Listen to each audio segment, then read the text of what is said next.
Hai sahabat Wulan Kitchen, jumpa lagi dengan Wulan Kitchen pastinya. Pada kali ini saya akan membagikan resepi cara membuat kue lapis susu ala Bangka. Kue lapis susu ini sangat populer loh, tentunya di Indonesia ya, atau di mana saja lah. Karena selain harganya itu relatif sedikit mahal, pastinya rasanya itu enak di lidah. Nah, pada kali ini Wulan Kitchen akan membuatnya untuk kalian. Simak videonya dan cara-caranya, siapa tahu bermanfaat dan bisa menghasilkan pundi-pundi rupiah untuk kalian. Bahan yang diperlukan pasti telur sebagai bahan utama dari kue lapis legit ini. Telur yang diperlukan adalah 12 butir, putih kita akan gunakan 4-nya saja. Kemudian margarin 300 gram, susu bubuk 1 sendok makan, vanilla essence juga 1 sendok makan, tepung terigunya 100 gram, susu kental manis 125 gram, serta gula pasir yang saya pakai adalah butiran halus 175 gram. Jadi simak step-stepnya dan jangan di skip.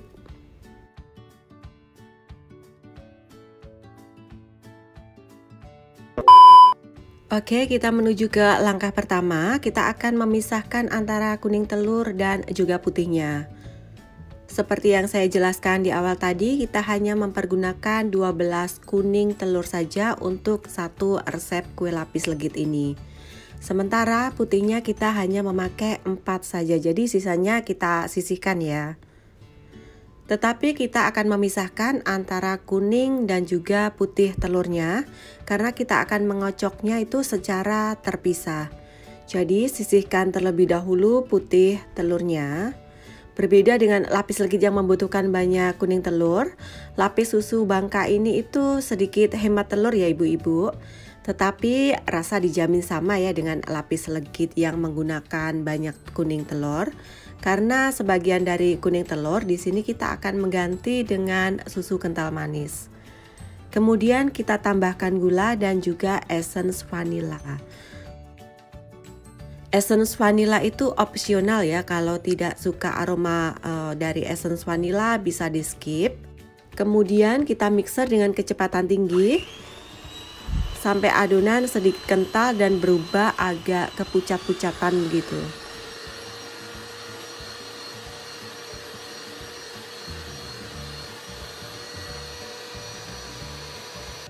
Setelah sedikit agak berbuih seperti ini, baru kemudian kita masukkan margarin dan kita mixer lagi dengan kecepatan tinggi juga, sehingga adonan itu benar-benar kental dan berjejak.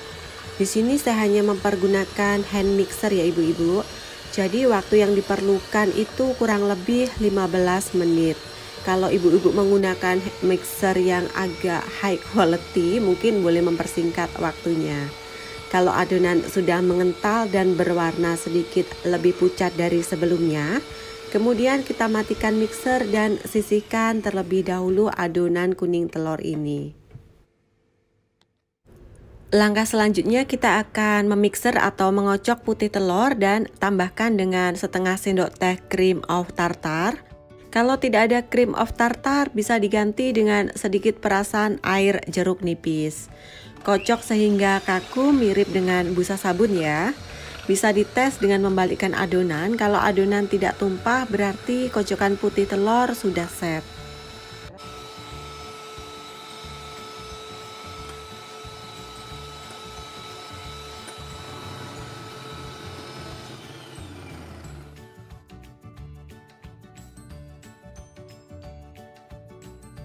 Kemudian kita balik lagi ke adonan kuning telur yang kita sisihkan tadi ya.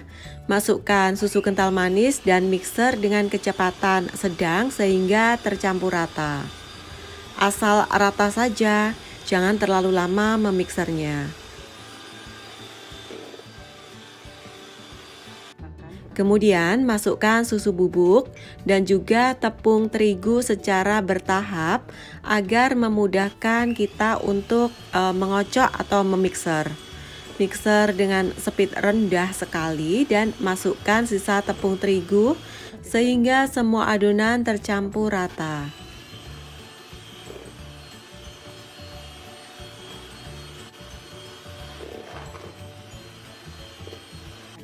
Selanjutnya, kita masukkan kocokan putih telur itu sedikit demi sedikit secara bertahap. Tips di sini itu sebaiknya kita itu memasukkan adonan ringan, maksudnya adalah putih telur ke dalam adonan yang berat atau adonan kuning telur. Aduk menggunakan spatula dengan teknik terbalik seperti ini ya. Lakukan sampai adonan putih telur itu tercampur seluruhnya ke dalam adonan kuning telur.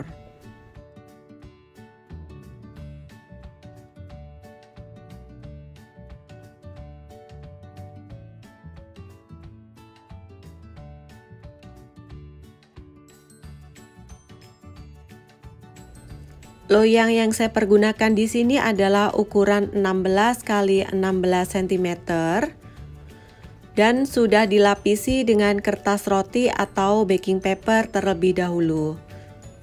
Kemudian masukkan adonan itu kurang lebih 1 ke 1,5 centong. Ratakan permukaan menggunakan sendok sampai rata dan hentak-hentakan sebelum di oven.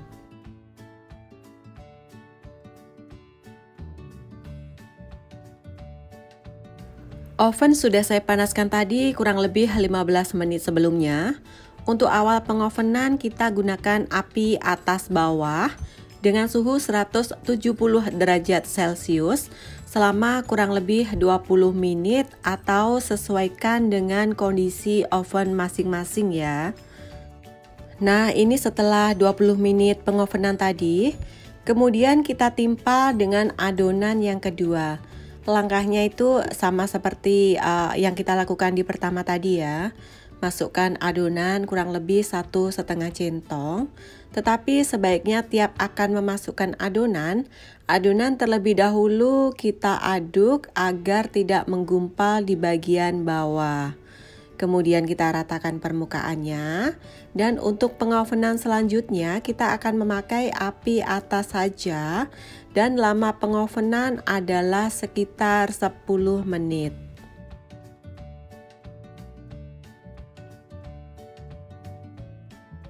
Untuk langkah-langkah selanjutnya tetap seperti yang kita lakukan di awal-awal tadi. Kita lakukan pengulangan yang sama sehingga adonan habis. Warna lapisan di atas memang sedikit kecoklatan ya ibu-ibu. Ini bukan hangus atau gosong. Memanglah seperti ini kue lapis warnanya sedikit kecoklatan yang akan memberikan gradasi atau memberikan sekat antara tiap lapisan itu.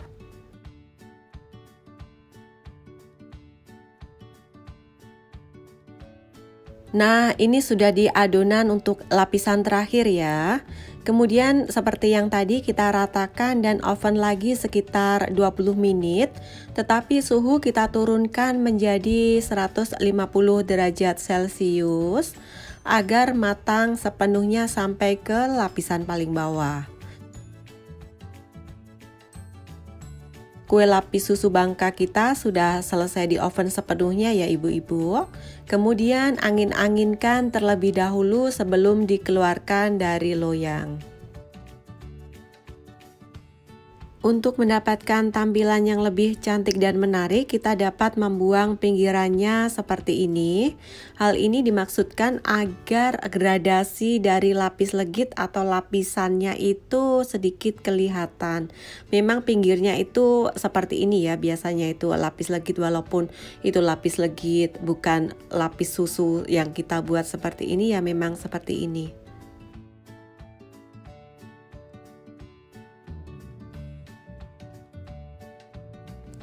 Dan tara, seperti ini kue lapis kita ya. Cantik kan hasilnya? Yang terpenting dalam pembuatan kue lapis itu adalah kesabaran. Karena waktu untuk mengoven memang sedikit lama dari kue-kue yang lain ya. Selapis demi selapis. Ini hampir 2 jam lebih loh mengovennya. Tetapi setimpal dengan hasil dan harganya memanglah tidak murah di luaran sana. Kalau sudah tahu cara pembuatannya, pasti kita akan lebih suka membuatnya sendiri ketimbang beli di luaran ya. Dan siapa tahu bisa menjadi bisnis rumahan yang menghasilkan pundi-pundi rupiah.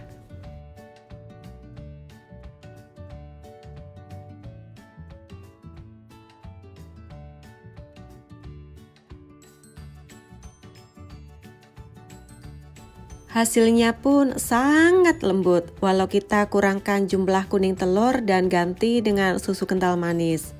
Bisa tahan semingguan di suhu ruang dan tahan hampir sebulan di dalam kulkas ya. Selamat mencoba dan sampai jumpa di resep Wulan Kitchen selanjutnya. Bye-bye.